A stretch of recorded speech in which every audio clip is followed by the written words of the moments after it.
اقرأ باسم ربك الذي خلق خلق الإنسان من علق اقرأ وربك الأكرم الذي علم بالقلم علم الإنسان ما لم يعلم كلا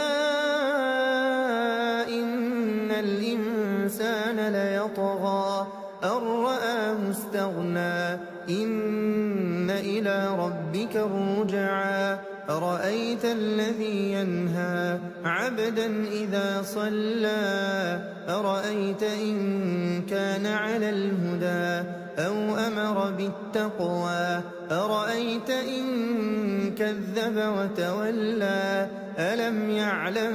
بأن الله يرى كلا لئن لم ينته لنسفعا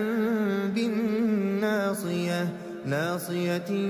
كاذبة خاطئة فليدع ناديه سندع الزبانية كلا لا تطعه واسجد واقترب